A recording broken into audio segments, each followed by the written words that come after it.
Assalamualaikum Pak. Waalaikumsalam warahmatullahi wabarakatuh. Terima kasih Pak atas eh, meluangkan waktunya untuk kegiatan saya, tugas saya sebagai calon guru penggerak di Kabupaten Cirebon, Angkatan 7, yaitu untuk mewawancari Bapak tentang pemimpin pembelajar, yaitu dalam dilema etika dan bujukan moral. Langsung saja Pak ya. Jadi yang pertama, jadi selama Bapak menjadi kepala sekolah itu bagaimana Bapak dapat mengidentifikasi kasus-kasus yang merupakan dilema etika atau bujukan moral? Ya, untuk kegiatan atau keadaan dengan terjadinya rujukan moral atau dilema etika itu biasanya dilihat dulu tingkat kebutuhan dilema etika dan rujukan moralnya. Berarti itu nanti kita lihat dulu apa dilemanya itu terjadi terhadap siswa atau guru. Kalau guru kan sudah dewasa, jadi kita akan lebih mudah menanganinya. Kalau siswa kan masih sifatnya kanak-kanak, jadi harus benar-benar diperhatikan dari semua segi. Jadi jangan asal etikanya yang di sekolah, etika dan dilema di rumah juga harus diperhatikan. Jadi jangan asal ngambil keputusan, kita sesuaikan dulu dengan keadaan itu baik guru maupun siswa. Kita misalkan ada dua masalah yang hampir sesuai, kita utamakan yang lebih detailnya, yang lebih harus didahulukan. Dikatakan dilema etika itu satu masalah menurut hukumnya, misalkan menurut hukum itu benar, menurut yang satunya itu tidak benar. Jadi harus dipilah-pilah mana yang benar dan tidak benar. Kalau tidak benar baru kita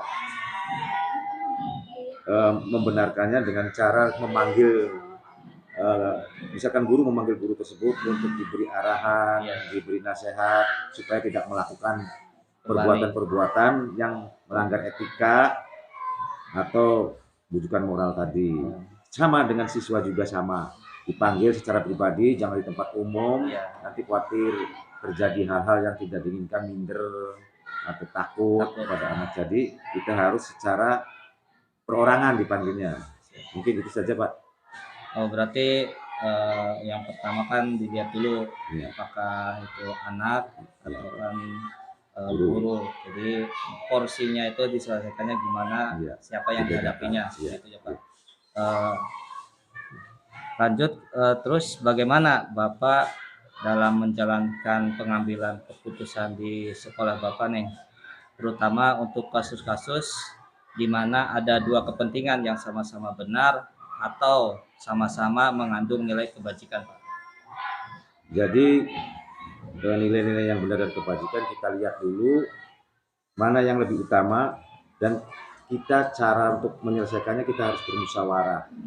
Maksudnya bermusyawarah dengan rekan-rekan guru, tenaga pendidik dan tenaga pendidikan agar mendapatkan hasil yang memuaskan, tidak asal mengambil kebijakan. Jadi harus dimusyawarahkan dulu, itu cara yang sering dilakukan oleh saya. Berarti pertama melakukan musyawarah dulu ya terhadap rekan guru sebelum mengambil keputusan. Ini dalam langkah-langkah Pak. Nah, ada nggak langkah-langkah atau prosedur seperti apa yang biasa Bapak lakukan selama menangani kasus atau menyelesaikan masalah-masalah Pak? Ya prosedurnya gitu, prosedurnya kita musyawarah dulu. Kalau tidak bisa dimusyawarahkan, kita kan di tingkat bawah, lembaga di tingkat bawah, kita mencari solusi ke tingkat atas, ke lembaga misalkan ke Korwil, atau ke atasan kita dari sekolah yang ada di wilayah Kecamatan Bukit Kentang ini.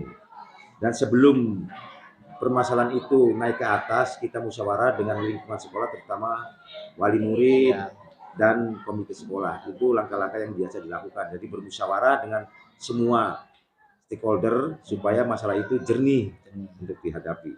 Jadi permasalahan di bawah harus selesaikan dulu, jangan sampai mencuat ke atas ya Pak, atau ke Korwil gitu.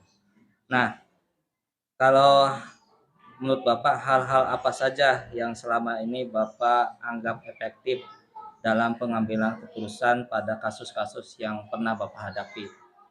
Ya sebelum itu kita bikin tata tertibnya dulu kalau di sekolah di lembaga yang saya pimpin itu biasanya supaya tidak melanggar yang tadi di kode maksudnya etika, rujukan moral itu kita bikin tata tertib Tata atau tertib atau peraturan-peraturan yang baku supaya tidak bisa dilanggar oleh semua yang ada warga sekolah gitu. Jadi adanya peraturan-peraturan dan tata tertib dan sanksinya. Iya, berarti kita buat dulu peraturan supaya si warga sekolah mengikuti aturan yang kita buat. Terus kalau ini Pak, hal-hal apa saja yang selama ini merupakan menjadi tantangan Bapak nih dalam pengambilan keputusan dalam kasus-kasus dilema etika? Ada nggak tantangannya Pak? Ya tantangan selalu ada. Iya. Pasti tantangan ada. Misalkan kita di sekolah sudah membuat peraturan tata tertib, tapi di lingkungan sekolah, di sekitar sekolah itu pasti muncul hal-hal yang tidak diinginkan oleh peraturan-peraturan sekolah yang sudah ditentukan. Itu biasanya yang sering muncul ketika misalkan di dalam pergaulan di luar sekolah atau di lingkungan rumah dibawa ke sekolah itu yang membuat dilema atau membuat masalah terhadap sekolah. Nah, kalau biasanya nih Bapak nih punya nggak miliki jadwal tertentu dalam penyelesaian kasus atau dilema etika, atau Bapak langsung menyelesaikan masalah di tempat? Biasanya kalau di sekolah itu tidak ada penjadwalan untuk penyelesaian.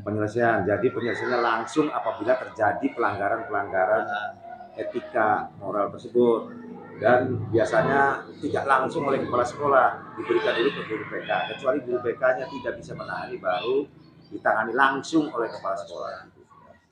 Berarti permasalahan itu diinikan langsung Pak ya? Iya langsung. Nah, di penyelesaian masalah ini ada nggak seseorang atau faktor-faktor apa yang selama ini mempermudah atau membantu Bapak dalam pengambilan keputusan setiap kasus-kasus yang dihadapi oleh Bapak?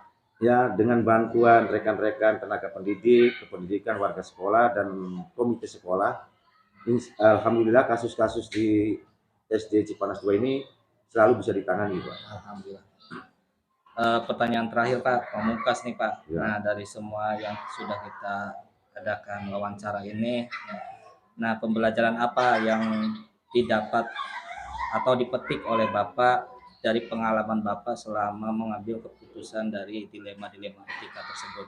Alhamdulillah dengan ambil keputusan masalah dilema etika itu, sekarang di SDN 2 Cipanas sudah berkurang masalah-masalah yang berkaitan dengan etika atau rujukan moral, karena dengan kesungguh-sungguhan dari para pendidik itu untuk melakukan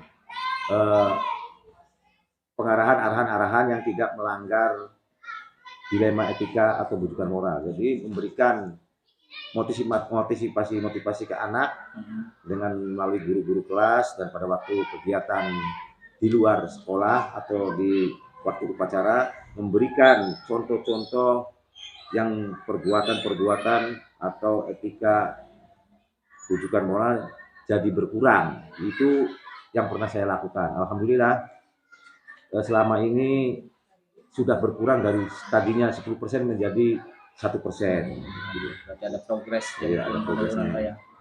Ya, terima kasih banyak Pak nih atas waktunya yang sudah memberikan waktu pada saya untuk melakukan wawancara dari tugas saya menjadi calon guru penggerak angkatan 7 di Kabupaten Cirebon Pak. Terima kasih banyak. Semoga sukses, semoga sukses. Iya, terima kasih Pak. Amin.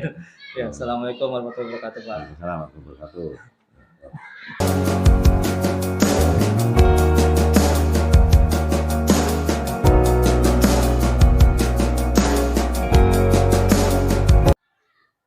Assalamualaikum Pak. Waalaikumsalam warahmatullahi wabarakatuh. Gimana kabarnya Pak? Alhamdulillah baik.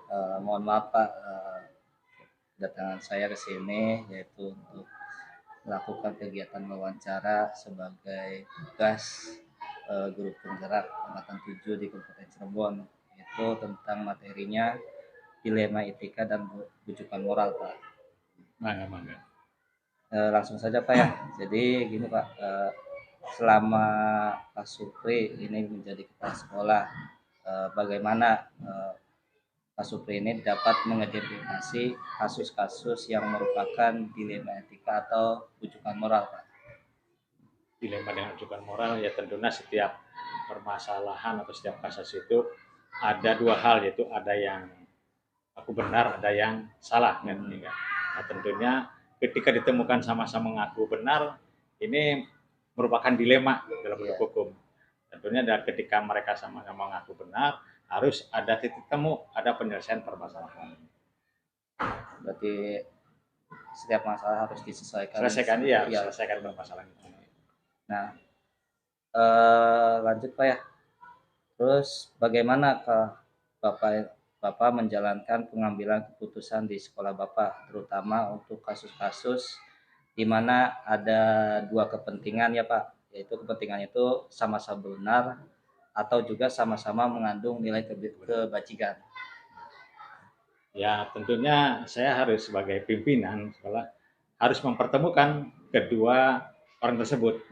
Dalam satu pertemuan ya dipertemukan dalam bentuk musyawarah, didasari dengan kekeluargaan, cari kata mufakat ya, dengan saya cari permasalahan, titik permasalahannya apa.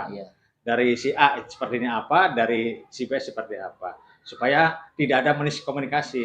Karena kalau tidak ada titik pertemuan tersebut ya sama-sama kan mengaku benar. Nah, dari pengakuan tersebut saya dapat menyimpulkan apa nih permasalahan yang sebenarnya kan. Nanti di sana bisa ditindaklanjuti bagaimana penyelesaiannya. Intinya sih mempertemukan seseorang yang A dan B, ditemukan bagaimana solusinya. Iya, solusi yang tepatnya gitu. Nah, kalau langkah-langkah ya, Pak, atau prosedur seperti apa nih yang biasa Bapak lakukan untuk menangani masalah-masalah seperti ini, Pak? Masalahnya seperti yang tadi saya sudah katakan, ketika ada permasalahan di sekolah tersebut, saya segera bertindak. Karena kalau permasalahan dibiarkan saja, nanti berkembang. Akhirnya saya memanggil kedua yang bermasalah tersebut, kedua belah pihak bermasalah tersebut, dipertemukan dalam satu pertemuan, bisa juga tidak oleh saya sendiri saja, disaksikan juga oleh dewan guru yang lain, itu dicari titik permasalahannya, apa sebenarnya permasalahan. Tentu di awal ketika dari permasalahan itu tidak dipertemukan secara langsung, masing-masing dulu, ini apa permasalahannya, karena kalau langsung dipertemukan akan cari menang sendiri. Setelah kami dapat menyimpulkan, baru mereka dipertemukan. Nah, di situ baru kami mengambil sikap. Tentunya sikap yang kami lakukan itu adalah berdasarkan juga nanti musyawarah dengan rekan-rekan yang lain yang dianggap bijak dan tua di sekolah ini. Nah, hal-hal apa saja nih, Pak, selama Bapak anggap efektif dalam pengambilan keputusan pada kasus-kasus dihadapi itu? Yang agak efektif? Iya, efektifnya tuh bagaimana, Pak? Ya, efektifnya itulah tadi, seperti saya efektifnya tuh setiap ada permasalahan segera ditindaklanjuti, ya kan? Kemudian segera diselesaikan, cari titik permasalahannya, kemudian cari solusi penyelesaiannya, dan juga melibatkan pihak mana saja yang bisa diajak membantu menyelesaikan permasalahan tersebut.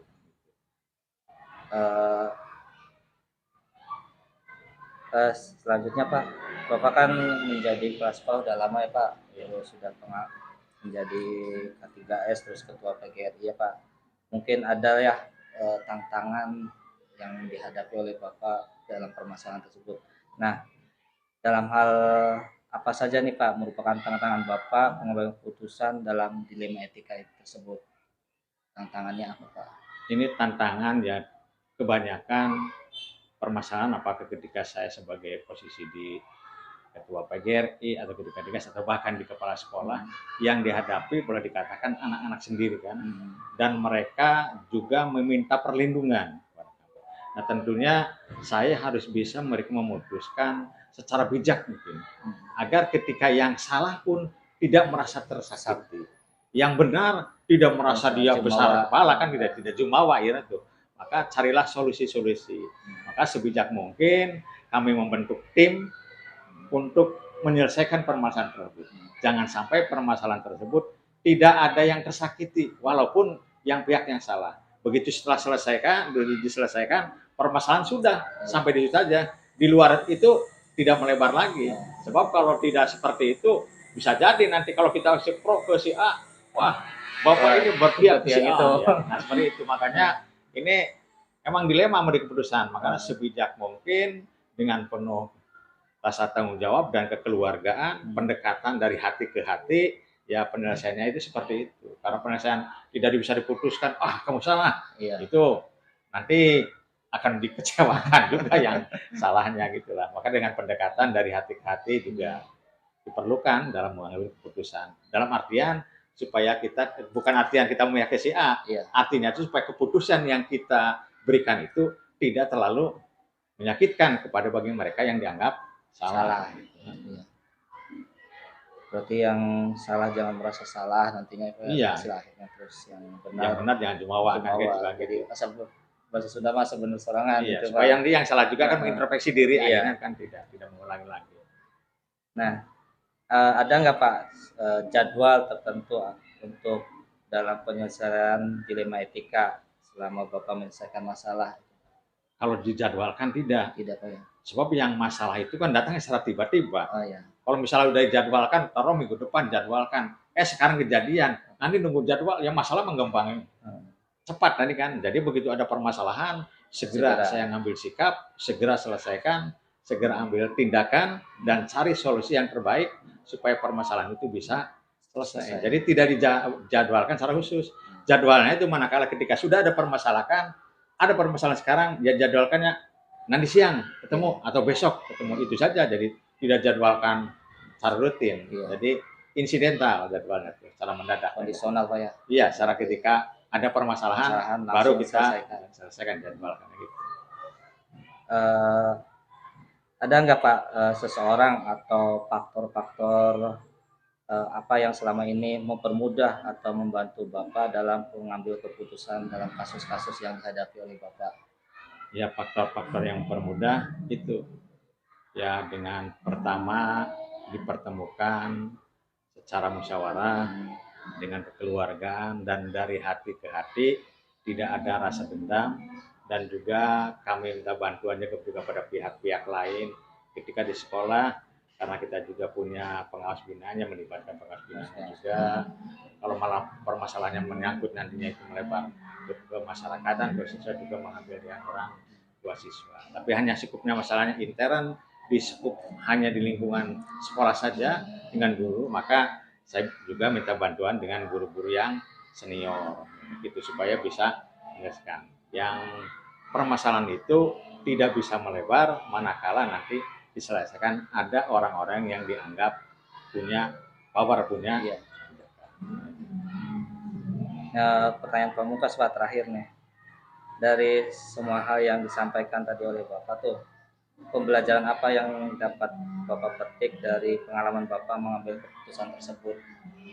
Pelajaran yang saya dapat petik dari pembelajaran tersebut, setiap ada permasalahan jangan dibiarkan. Jadi ketika ada permasalahan kita harus segera diselesaikan, dan penyelesaian pun kita jangan coba-coba berpihak ke salah satu pihak. Carilah kebenaran yang sebenarnya. Makanya diperlukan pendekatan, diperlukan juga musyawarah. Jadi intinya dari hikmah yang bisa saya ambil itu, setiap penyelesaian itu, setiap permasalahan harus segera diselesaikan, dan setiap permasalahan pasti ada solusinya kalau kita mencoba mencari titik permasalahannya dan mencoba untuk menyelesaikannya. Gitu. Ya, terima kasih banyak nih Pak atas meluangkan waktunya, memberikan wawasan dan ilmu kepada saya juga sebagai guru penggerak. Jadi saya ucapkan terima kasih banyak sebesar-besarnya kepada Supri. Sama-sama Pak Dadan, hanya saya juga ucapkan selamat dan terima kasih pada Dan ini punya semangat menjadi guru penggeraknya, mudah-mudahan sukses dan jadi betul-betul nanti menjadi guru penggerak sebagai penggerak-penggerak yang lain, karena termasuk barang langka juga guru penggerak dan program pemerintah yang sedang digaungkan, sementara mungkin hanya baru 1, 2, 3 orang saja yang bisa lolos untuk guru penggerak. Jadi selamat mengikuti program guru penggerak, mudah-mudahan bisa sukses, selesai, dan menjadi guru penggerak yang sebenarnya. Ya, segitu aja Pak ya, mohon maaf nih jadi mengganggu. Enggak sama-sama. Pak. Kebetulan lagi nyantai. Pak. Iya. Ya, Pak. Iya, terima kasih.